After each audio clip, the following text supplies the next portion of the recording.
அன்புள்ள நண்பர்களே, இவர் பேரு அருணாராஜ சந்திரன். 1984 நான் பாம்பேல லைசன்ஸ் எடுத்துட்டு ஒரு வீட்டில் வண்டி வேலை பார்க்கும்போது அப்போ எனக்கு நண்பராக வந்தார். நண்பராக வந்தவரே நான் வேலை பார்த்த வீட்டிலிருந்து அங்கேருந்தே ஒரு வண்டியை, சின்ன வண்டி, கார் அம்பாஸ்டர் விலையை கொடுத்து இன்னைக்கு அவர் பெரிய ஒரு டிரைவர் கேட்டிங்களா. அதுக்கப்புறம் நான் வேலை பார்த்த இடத்துலையே அவரை சேர்த்து விட்டு அவர் பெரிய டிரைவர் ஆகி அப்புறம் தூத்துக்குடியில் பஸ்ஸு லாரியெல்லாம் ஓட்டினாரு.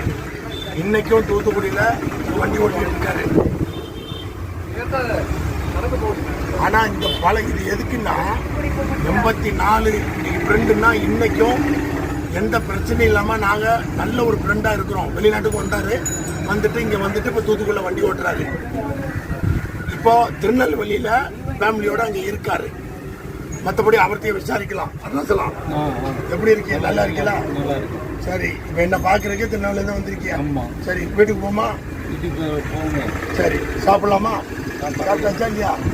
வரேன். சரி, நீங்கள் உங்களுடைய நம்ம பழக்கத்தை சொல்லுங்க. என்னன்னு? ஆமாம், நல்ல மாதிரி 84 நாங்கள் ரொம்ப ஃப்ரெண்ட்ஷிப்பாக நல்ல மாதிரி பழகிறோம். அதே பழக்கம் இப்பவும் தொடர்ந்து.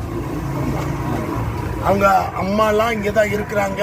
அன்னைக்கு பார்த்துட்டு வந்தோம் போய். பண்ண வீடு இங்கே தான். ஆமாம், பண்ண வீடு இங்கே தான் அவங்களுக்கு.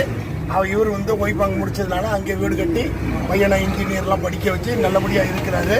ஏன்னா நல்ல அருமையான ஃப்ரெண்டு எனக்கு. அவருக்கும் திருநெல்வேலியிலேருந்து வந்திருக்காரு என்னை பார்க்குறதுக்கு. இந்த மாதிரி தயவுசெய்து பழைய ஃப்ரெண்டுகளை நீங்கள் விட்டுறாதீங்க. ஏன்னா மற்றபடி எந்தெந்த பழக்கத்துக்கு பழகுறாங்கன்னு அதெல்லாம் எங்களுக்கு தெரியாது. எங்களுடைய பழக்கம் நல்ல பழக்கம். அவருக்கு ஒரு வண்டியை பழைய கொடுத்ததுனால இன்றைக்கி குடும்பம் அந்த டிரைவரில் ஓடி பையனை படிக்க வச்சு என்ன போலைய புரிதா வீடு கட்டி சொந்தமாக தங்கச்சியை கல்யாணம் முடிச்சு கொடுத்துட்டாரு அந்த ஓட்டுநர் தொழில இருந்து. ஓகே, எல்லாருக்கும் நன்றி. ஓகே, ஃபர்ஸ்ட் சப்ஸ்கிரைப் பண்ணுங்க. ஓகே.